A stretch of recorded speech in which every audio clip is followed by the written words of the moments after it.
Welcome back to another episode of Doable Discipleship. We are, I mean Doug and Jason. We're back. We're here. Don't assume they know. I got excited that I got to do the intro. Hello, new friends. Hello, yeah, if you're joining us for the first time, welcome. This is a podcast and a YouTube show, so you can watch or you can listen. And we get to talk about God stuff here. So, welcome to the show. Is that a fair description? What a perfect description. Couldn't and wouldn't say it better myself. I didn't say the show that helps you grow, which is our tagline. Yep. Okay. Our unofficial and not been written down anywhere tagline. No, but it's ours. Okay. Anyway, we have a couple of exciting things that we want to share with you first and foremost. We've mentioned this a couple episodes ago. Want to mention it again. Put down in your calendar. Take out your phone, open your calendar app. Or if you're at home, take out your calendar journal and write down the date March 21st. That is a Wednesday, March 21st. Yep. And you're going to want to write down, you're booked now from 7 to 9 p.m. because we get Greg Kokel is coming to speak at Saddleback at the Lake Forest campus that night on discovering the story of reality. So if you saw our show, last year we did a series on worldview, which was largely based off of his book, The Story of Reality. Mm-hmm. And so he's going to come and share and talk about that book and talk about what it means to view Christianity as a worldview. Yeah, look at us, man. Book authors showing up on our show. I mean, besides Saddleback book authors, I didn't think get to share that he's coming on the show yet, but but thanks for that. I wanted to do the reveal. Yeah, you did. Yeah, you stole that. Anyway, so come out and join us from 7 to 9. It's also going to be a live stream, so you can watch online too if you don't live locally. Yep. Also, as Doug said, Greg is going to be a guest on an episode of Doable Discipleship coming at that time. So be on the lookout for that. It's going to be a really fun one. Yeah, I think that episode will come out the week after the event, if my calculations are correct, and if all the editing is done. So, yeah, be on the lookout for that. It's going to be a lot of fun. Today we're kicking off, a new series of episodes.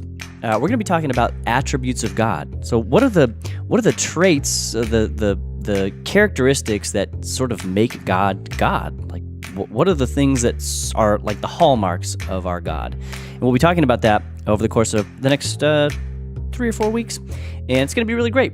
We're going to be dealing with the traits that get at both the goodness and the greatness of God. So the goodness of God, meaning that God is He's righteous, He's holy. We're going to talk about this idea that God is the supreme good in all existence. But we're also going to talk about the greatness of God, meaning sort of the expanse of God, the grandness of God. So we're going to be touching on a bunch of not all of the attributes, because that list is like longer than this. Is it infinite? Might even be. I don't even know. I don't know if that you can even qualify that or quantify that list.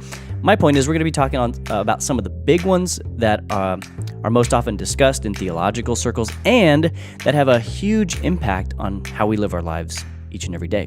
So don't go away. It's going to be a lot of fun. We'll be right back.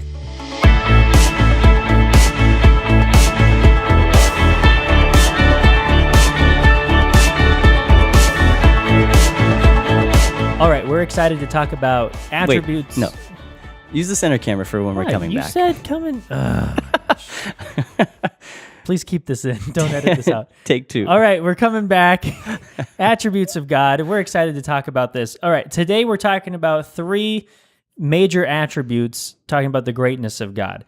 And by greatness, we're talking about magnitude. We're talking about extent. We're talking about these 3 attributes today that we're talking about are just some of the grandest parts when we think about attributes of God. Yeah, we could probably throw the word transcendence in here. Transcendence that God is above and beyond anything else in existence. And these 3 attributes we're talking about today really highlight that. Yes, definitely. Exactly, for sure. So the first thing that we want to talk about is God is all-knowing. The big word for this is omniscient. God is omniscient. Mm-hmm. So God, essentially what this means is God knows everything, right? He knows everything about his creation. So he knows everything about you and me. He knows everything about every person who has ever lived. Mm-hmm. He knows everything about everything he's ever created. He knows everything about the universe. Down to the finest detail. Down to the number of sands on the beach, to the number of hairs on your head. You think that's the smallest detail? No, I'm just giving it in perspective of the things that people think of are small. That's true. Down to the quarks that make up a single atom or a single part of an atom. Yeah. Anyway, whatever. Yeah. And what if something's beneath that even? Like, what if those are made of something? What if something is... Anyway, I'm not a physicist. String I don't theory claim... is there. He knows the strings.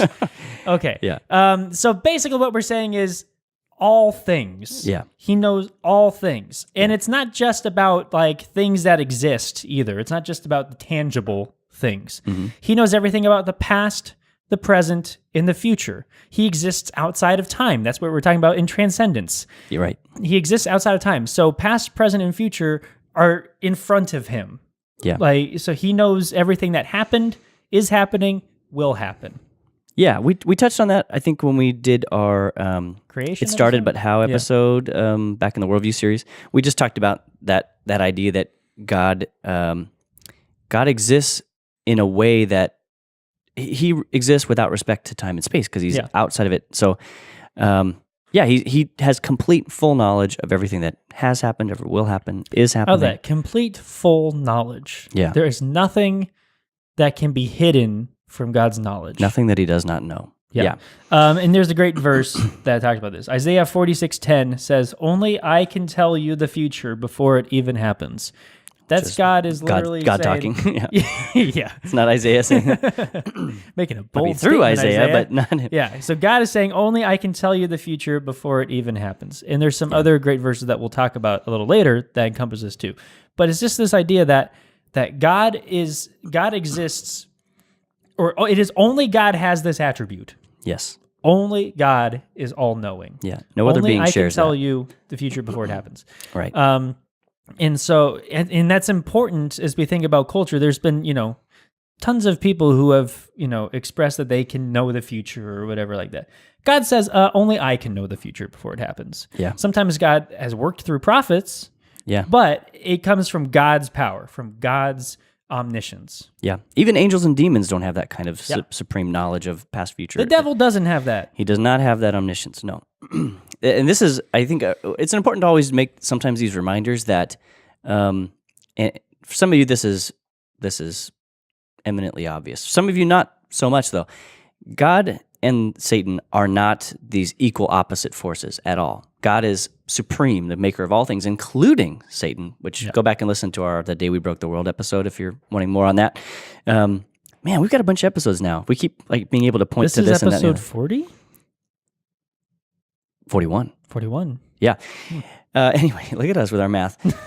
Anyway, so Satan and God are not these equal opposite forces that are in conflict with each other. Satan is completely subordinate to God. Yes. He is a creature of God. He is as far from being like God, essentially, as you and I are. In fact, you could make a case that we're closer to being like God than he is, because we're made in God's image. Not to get off track. But God alone has this and these attributes that we're talking about today. So never make the mistake of thinking that God and Satan are somehow like equals who are duking it out. It's not like that in the least. God is supreme. There's no one like him. One other thing that we could touch on with this omniscience idea, this all-knowingness idea, is the idea that God not only knows everything that has happened, everything that will happen, everything that is happening, but we can extend that to say that God knows everything that would happen under any set of circumstances. And we'll touch on this a little bit later when we talk about how we can apply these to our own lives. But there's this truth that God knows all the potentialities that could exist in any set of circumstances. So God can be trusted as the planner of the universe because he alone has total and complete knowledge of things and can orchestrate his plans perfectly by that knowledge, by that wisdom. Yeah, in our last episode with Julie Chung, we talked about in Jeremiah, "For I know the plans I have for you, declares the Lord." Yeah. Like God, he knows these plans because he knows he knows he's made the plans. Right. Which include taking everything into account that needs to be taken into account. Yeah. So this is part of God's mastery over his creation. He knows it completely. I mean, if you think about whatever aspect of your life that you feel like you have vast knowledge of, like yourself, your children, your spouse or girlfriend or boyfriend, or even your home, like the interior of your home, you feel like you have this vast knowledge of. It is nothing by comparison to God. God has that complete, perfect knowledge, inside and out. Nothing is hidden from him. In fact, one of the last things we'll touch on here on this all-knowingness idea is that God also knows the complete inner life of all creatures, including ourselves, angels, demons, animals, trees, whatever. He knows our inner life. There's nothing on us, around us, or even inside us, in our hearts, in our minds, in our motives. There's nothing that's hidden from God. God's, in a sense, eyes, air quotes on eyes, can penetrate through every facade, everything that we try to hide. He can see absolutely everything, which can be like a frightening thing. And there is a certain health in the appropriate fear of the Lord.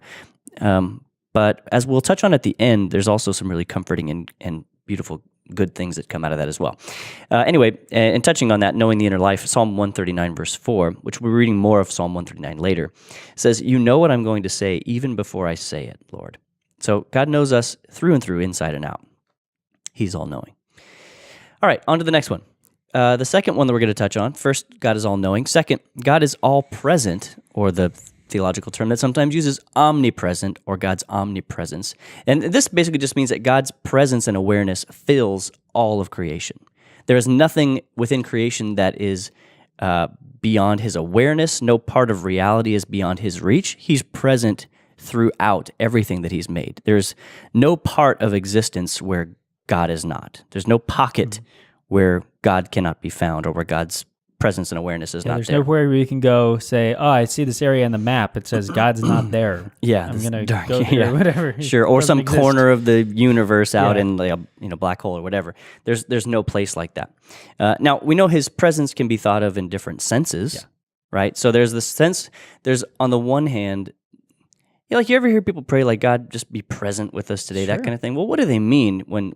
And I've said that prayer before. Like, what do you mean when you say that? What you can't really mean by that is God be aware of what's going on here, because that is just a simple attribute of God. Asking for that no more makes it happen or not happen than it's just that's just part of who God is. He's present in that sense. But there's also senses of, so there's that consciousness or awareness presence. That's the kind of the omnipresence idea. But there's also these other senses of God's presence in the form of his blessing. Like sometimes God's presence is equated with God pouring out his goodness. And to certain degrees, we experience that goodness each and every day of our lives, that he gives us life and breath. And then there's also the sense of God's presence in terms of his rule or his reign, the realm where free creatures obey the will of God.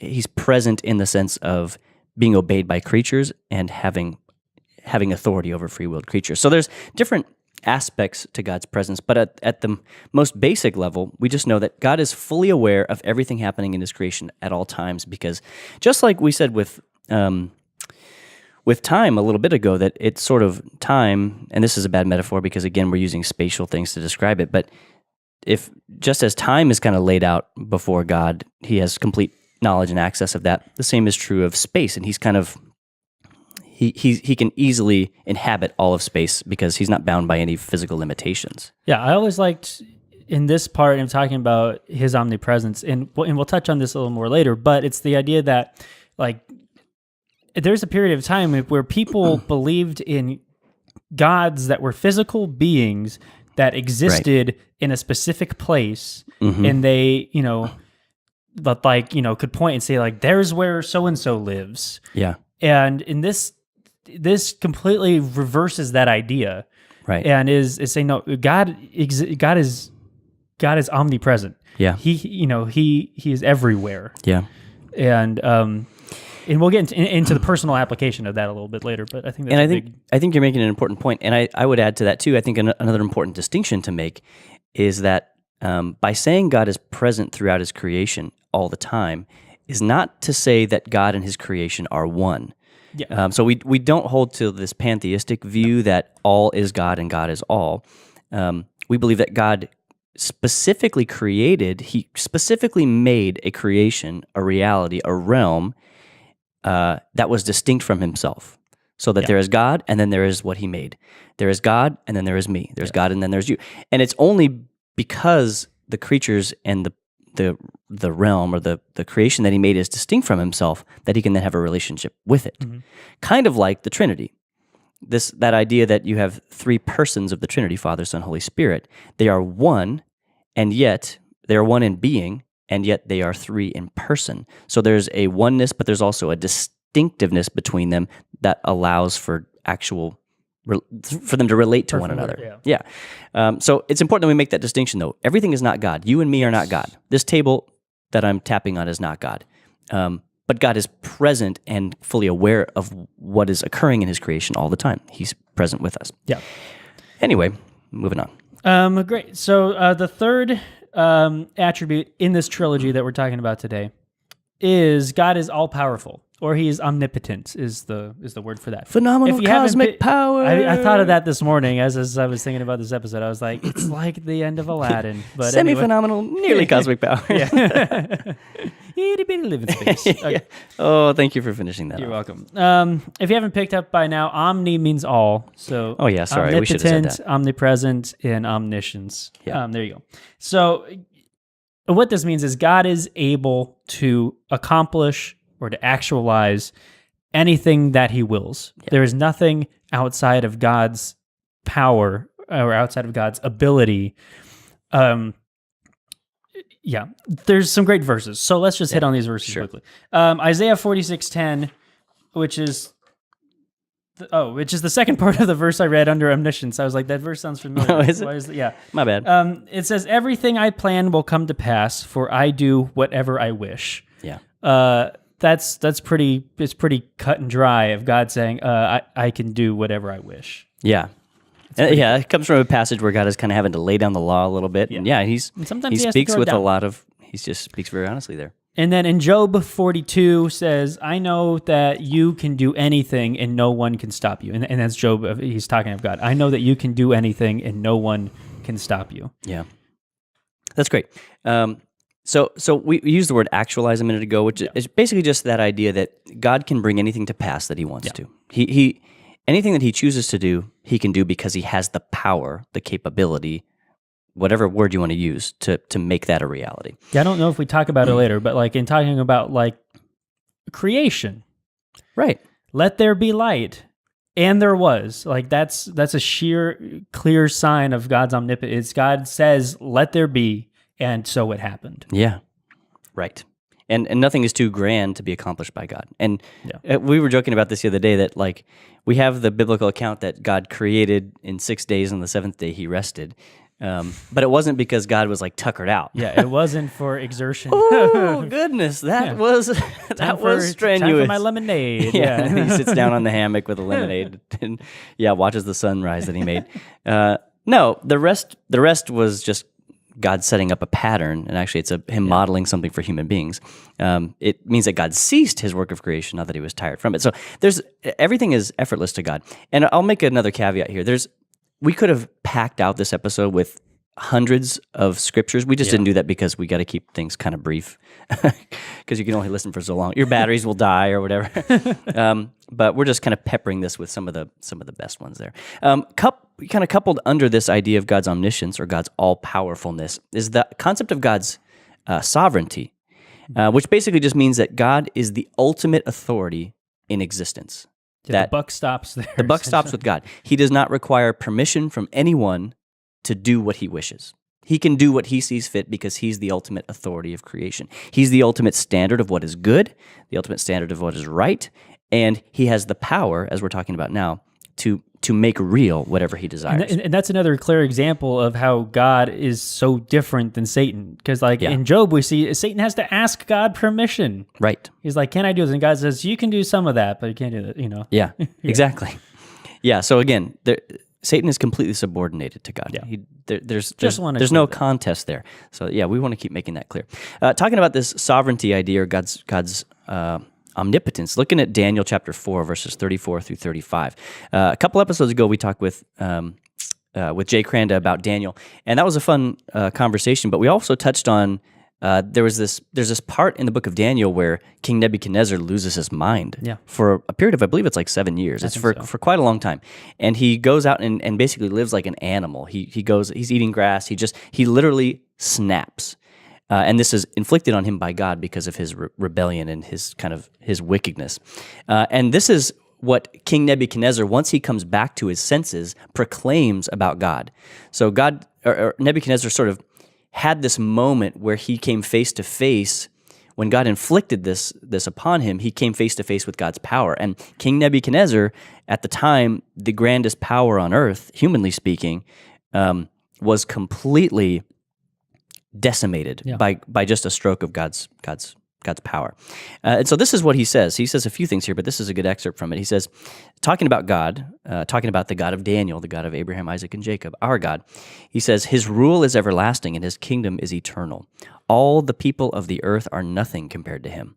He does as he pleases among the angels of heaven and among the people of earth. No one can stop him or say to him, what do you mean by doing these things? So again, talking about this sovereignty idea, God answers to no one. And he needs to answer to no one because he's perfectly good. There's no reason for God to answer to anyone other than himself.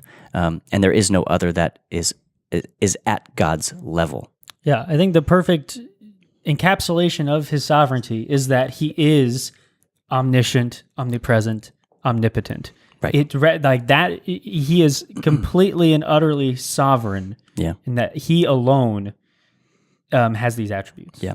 And we realize that we're kind of touching on some other attributes as we talk about this, like God's goodness and holiness and justice and stuff. We're going to touch on those more in future episodes. So if you feel like we're teasing those out, we know we're going to get to it.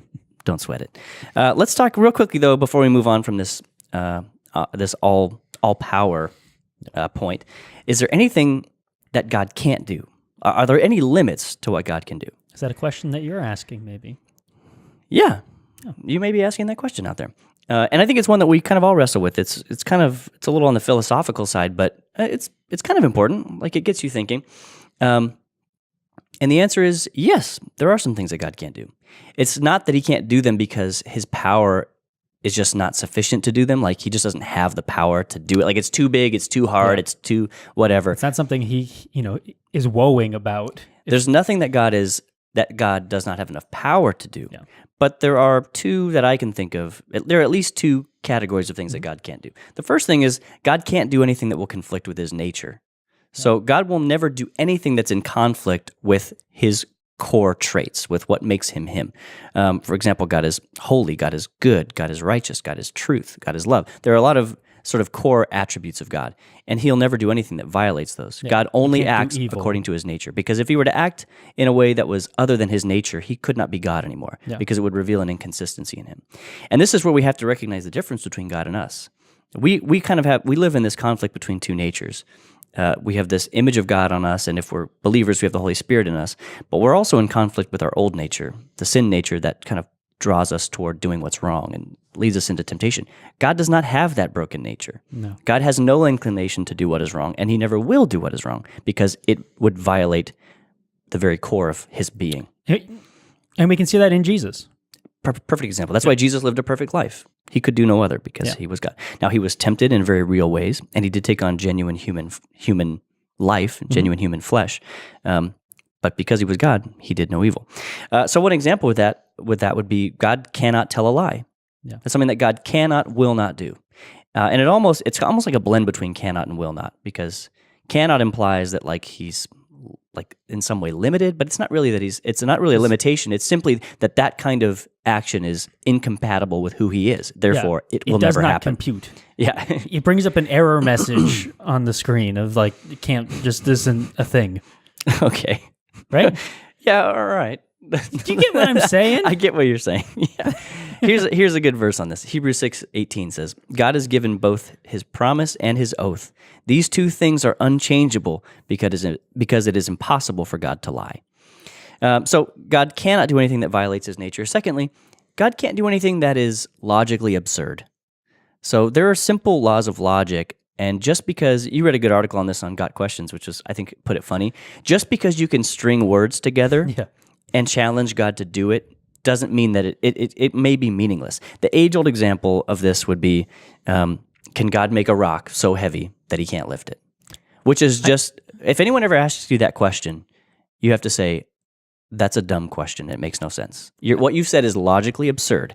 So I had a teacher in high school who asked us that question. It was he was in he was not a Christian, and he was trying to be, smug or whatever. And so he posed this question and expecting everybody to go, ooh. And I'm just sitting there going, that doesn't sound right. Like, yeah, I don't know why anyone would ever be dazzled by that question, really. Yeah. I mean, so this kind of absurdity is it's a question that carries its own contradiction within itself. So it's nonsense. So it's not well, then God can't do anything. Oh, God's power. It has nothing to do with God's. It's logically impossible for an infinite God to make something that's more infinite than he. It's completely, it can't get better than infinite. So like the best answer is that's absurd. Yeah. And don't say nonsense and expect that God's going to like adapt to your nonsense. It doesn't work that way. Like my boy C.S. Lewis says, nonsense is still nonsense, even if we talk it about God. Just because you put God in the equation doesn't mean what you've said makes sense. So I heard someone answer that question one time too. A friend of mine, he's like, I guess the answer to that would be, yes, God could make a rock so heavy that he couldn't lift it, but then he could lift it. It's like, and if you think that answer is absurd, it's because the question itself is a logical fallacy. It's broken down. Or like can God create a four-sided triangle? No, because a four-sided object is by nature and definition not a triangle. So it's not a limitation of God's power. It's just the way logic works. It just breaks down. Let's talk a little bit more about what these attributes mean for you and for me. And recapping quickly, we talked about God's all knowledge, or all knowingness, or omniscience. We talked about God's omnipresence, that he is present everywhere at all times. We talked about God's omnipotence, or God's all powerfulness, that he has all the power that could ever be needed to do anything that he ever wants to do. He has unlimited power. We're going to talk about what those mean for you and me, Jason, and for everybody watching or listening. But I want to start off by reading just a great passage from the book of Psalms. It's Psalm 139, isn't it? Oh, yes. I got to flip my pages here. I think it's Psalm 139. 1 to 18. Yeah, 1 through 18. It's a little bit of a chunk, but it's a passage that kind of touches on all three of the attributes we've talked about today. It's almost like this psalm was written just for this episode. It's literally, I was amazed when I was reading this. I was going, it literally is in chunks too. Like, it's broken into paragraphs in the Bible. It's like, and it's bing, almost bing, by bing. attribute. Yeah, it's crazy. great. Yeah. All right, so let me read this real quickly. It's a good one. If you're driving or just listening to the audio, this would just be a cool time for you just to kind of let this kind of wash over you a little bit. It's a great passage. It says, "O Lord, you've examined my heart and know everything about me. You know when I sit down or stand up. You know my thoughts even when I'm far away. You see me when I travel and when I rest at home. You know everything I do. You know what I'm going to say even before I say it, Lord. You go before me and follow me." That's an interesting one. You're before me and behind me. "You place your hand of blessing on my head. Such knowledge is too wonderful for me, too great for me to understand. I can never escape from your spirit. I can never get away from your presence. If I go up to heaven, you're there. If I go down to the grave, you're there. If I ride the wings of the morning, if I dwell by the farthest oceans, even there your hand will guide me, and your strength will support me. I could ask the darkness to hide me, and the light around me to become night, but even in darkness I cannot hide from you. To you the night shines as bright as day. Darkness and light are the same to you. You made all the delicate inner parts of my body and knit me together in my mother's womb. Thank you for making me so wonderfully complex. Your workmanship is marvelous, how well I know it. You watched me as I was being formed in utter seclusion, as I was woven together in the dark of the womb. You saw me before I was born. Every day of my life was recorded in your book. Every moment was laid out before a single day had passed. How precious are your thoughts about me, O God. They cannot be numbered. I can't even count them. They outnumber the grains of sand. And when I wake up, you're still with me." And there's more to that chapter, but that chunk is just so good. I know. That's like I wish I could have... It's one of my favorite parts of the whole Bible. I wish I could have LeVar Burton, the Reading Rainbow guy. There you go. Just read that to me every morning before I get out of bed. Just like kneel down and read that one. That is such a good passage. That's really good. Take us on. Yeah, so talking about the personalized side of this now. So, and starting with all-knowing, in this attribute that God is omniscient. Because God is all-knowing, first, I can trust him to direct my life. God wants to give you direction. I think that's something that we may not think about as much, is God wants to help you. He wants to answer. He wants to walk with you through the troubled time. He wants to help you when you have a big decision coming up or whatever. And the fact that God is all-knowing means he knows what is best, is we can trust that because he has the plans that he made for us. Yeah. We can trust him because he's all-knowing. So you can trust God to direct your life. He wants to do it, and he knows. And if there's ever like a clash between your plan and God's plan, where like you have the way you want your life to go and God is calling you towards something else, you can trust that God has all the knowledge, he has all the wisdom, and his plans are better. I think so. You can follow him with faith, knowing that wherever he takes you, it'll be better than where you thought. That's a great point. Is our knowledge is always going to be limited. There's always something, even if we think we know everything about a situation, there's always stuff that we don't know because God knows the future, let alone the present. Yeah. So God knows the outcomes of decisions. We've all experienced that moment where it's like you look at a situation, a circumstance that you're in, maybe it's good, maybe it's bad, but you look at it and you think it's so obvious how this is going to play out. There's no way this could go any differently. Like, I know how this is going to go. I know how this conversation is going to go. I know that this is going to go south and there's nothing I can do to stop it. And then it doesn't. It goes a different way. Yeah. We're constantly faced with the fact that we don't understand. We don't have the kind of understanding that we think we do sometimes. Yeah. And sometimes we think we see the whole picture, but we don't. God does. Yeah. Anyway, that's a great first point. The second point is he is aware of my pain and struggles. Yeah. Since we have a God who is all-knowing, he knows everything that is going on in your life. He knows the hardships that you're walking through. He knows the internal struggles that you may be feeling. He knows if you suffer from anxiety or depression. He knows, if there are days where it's hard to get out of bed. He knows if you're, no matter what the facade is that you may put on, like when you're having a conversation with somebody or talking, he knows any inner hurt that you're really feeling that you're trying to cover up. Yeah. So there's nothing that we can't bring to God because he already knows. Yeah. You never have to have that feeling that you're all alone. Yeah. In the sense that, like no one really knows the real me or knows what's going on inside me, because no matter what your friends, your family, whatever the opinion of others may be, God sees you through and through. Yeah. And he knows exactly where you are. It's a great song from Dino and the Dynamos called Never Alone. God is always with you. Interesting. Yeah. Onward. Yeah. And a third point on this is he knows all my flaws, yet he loves me anyways. As we said earlier, there is no sin that we can commit that he doesn't know. There is no thing that we can do wrong that we can hide from him. Yeah. And yet God still loves you unconditionally. Yeah. And so that's kind of the heart behind confession too, is that God already knows. So we can be honest about it. We can be open about it. God, he wants us to be open to him about it. He doesn't want us to try to hide things from him because he already knows. Right. And his love is there. His grace is there. His forgiveness is there. His mercy is there. Yeah. So we can be honest and open with him. There's nothing that you can say that he'll be like, what? Well, I never. Yeah, no, that's because he's all knowing. Well, and I would add to that. I want to just add to that too.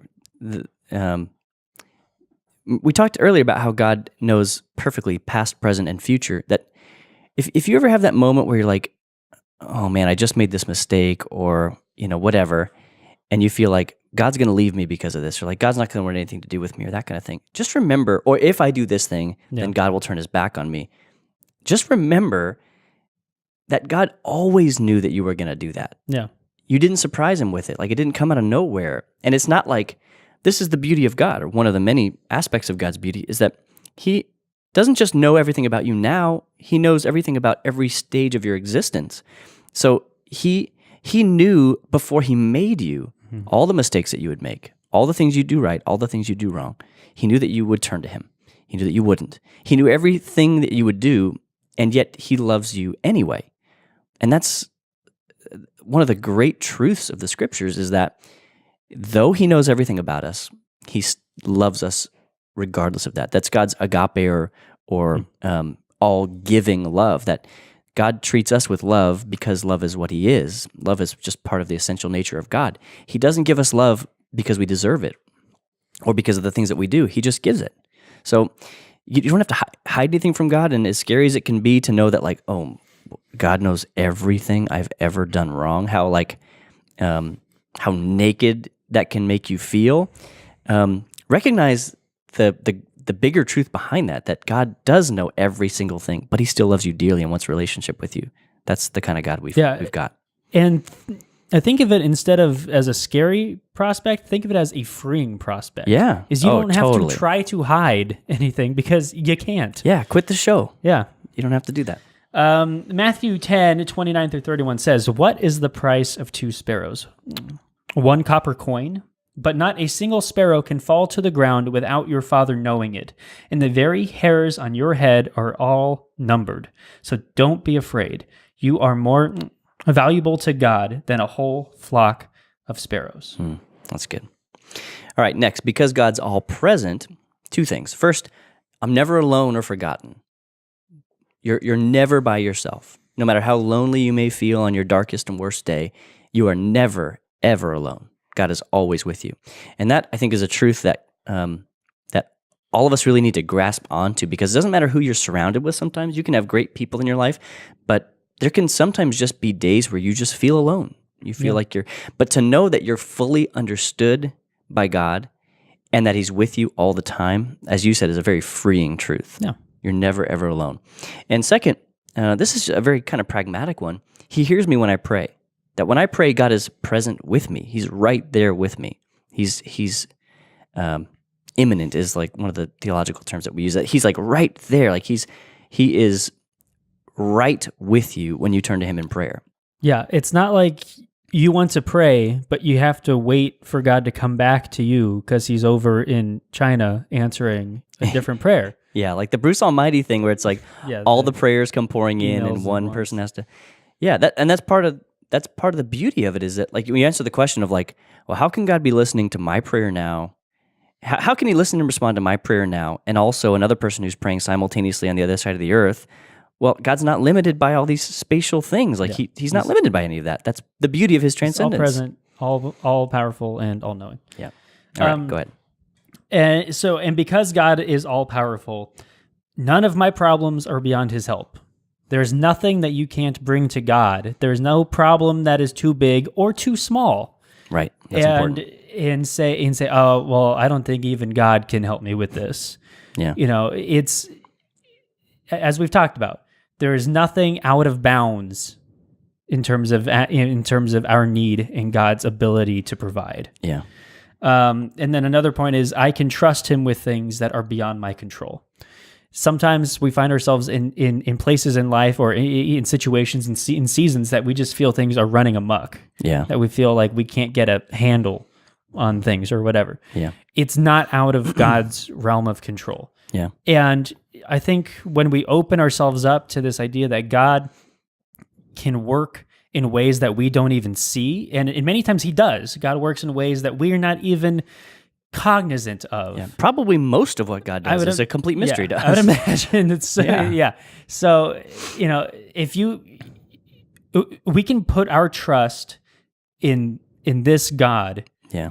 Because he is all powerful, because he's all knowing, because he's all present, and in knowing that this God who is sovereign and has these attributes, loves us, loves you, cares for you, and it wants to be involved in every detail of your life. Yeah. That's powerful. Yeah. And he cares enough about your life to have a plan for it and to desire to be a part of that journey with you. And to save you. Yeah. And to want to spend eternity with you. Yeah. And going back to the point you were making just a second ago, I think we can take that up the chain even to talking about this idea of things that are beyond our control, thinking of world events. Oh, yeah. Thinking of what's going on with foreign governments, or what's going on in our own government, or what's going on with atrocities abroad or natural disasters. There's lots of things going on, but we know that God has all power and that God is sovereign. We also know that God is accomplishing a plan that we cannot see fully.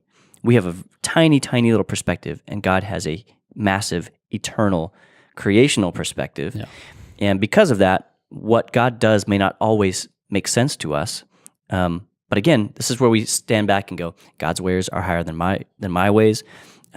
God knows what ought to be done all the time with perfect clarity, and we don't. So we have to surrender that to him. So, which leads us straight into this verse. With Daniel 2:21 says, he controls the course of world events. He removes kings and sets up other kings. He gives wisdom to the wise and knowledge to the scholars. Yeah. All right, let's wrap up with some doable steps. Couple things, couple ideas to help you just sort of bring these attributes into your daily life in the coming days and weeks. In fact, even maybe when this episode wraps up and you set your phone down or you stop watching or stop listening, whatever, that could even just in itself be a good time. Use the rest of your drive or use the next few minutes to just reflect on these attributes of God a little bit. Maybe to give thanks to God for these attributes and how much that means for your daily life. I'd encourage you in your times of prayer to acknowledge these truths about who God is. One of the parts of prayer is praising God, giving him glory for who he is. And this is a great way to do that. One thing that we like to say is that you should let the size of your God determine the size of your faith. And we can connect that to let the size of your God determine the size of your prayers. So as you pray in the coming days and weeks, I would encourage you to start thinking a little bit bigger with what you ask and the kinds of things that you talk about with God, knowing that God is limitless, that he's transcendent. And maybe hearing this episode has sort of expanded your perspective on who God is just a little bit, or maybe a lot. Maybe there's something we've talked about today that you never knew before. And that actually allows you to pray more powerfully and to approach God more confidently because you have a slightly clearer picture of who he is, who it is you're talking to. And that's a big aspect of prayer. So I would challenge you this week and say, some of you might have a prayer life. Maybe you have the daily habit of prayer. But I would urge you, maybe this week, you start asking for something a little bit bigger. Maybe there's something that God is ready to give to you, and you just don't have it because you haven't asked. He's ready to do something for you that you wouldn't even believe if someone told you. And he's ready to do that, but he just hasn't because you've never asked him for it yet. So I would say if this has expanded your picture of God, I would encourage you to expand your prayer life as well and to start bringing that big picture of him into your prayer life. It's so good. Yeah. I have a tangible, doable step that I thought of. Ask the person that you know with the best speaking voice, the most calming, the most speaking voice, and ask them to record an audio of Psalm 139 and set it as your alarm every morning. Yeah. And so you wake up to, you knit me together in my mother's womb. You wake up every morning to that psalm. If you know somebody with a really incredible voice who records an amazing version of Psalm 139, you need to send that to us. Yeah, please don't be stingy with it. Don't be stingy. Send it to us. Maybe we'll make it our alarm clock, or maybe we'll even play it on the show one of these days. That'd be pretty sweet. Anyway, we love you. Thanks for watching. Thanks for listening. We'll see you next week. If you're a podcast listener and you enjoyed this episode, consider giving us a rating or a review on iTunes. If you do, you'll help other people find us in the future. And if you're thinking, hey, listening's great, but is there a way I can watch these episodes? Yeah, there is. Subscribe to the Saddleback Church YouTube channel for video versions of these conversations, plus lots of other video content. And if you're already watching us on YouTube, subscribe to the podcast so you can listen in the car or wherever else you go. Lastly, you can always get in touch with us by emailing maturity@saddleback.com. Send us your thoughts, send us your questions, your Bible questions, your life questions, whatever. Who knows? Your question just might inspire an upcoming episode. Thanks again for tuning into Doable Discipleship. I'm Doug Jones, and I hope you'll join us again next week.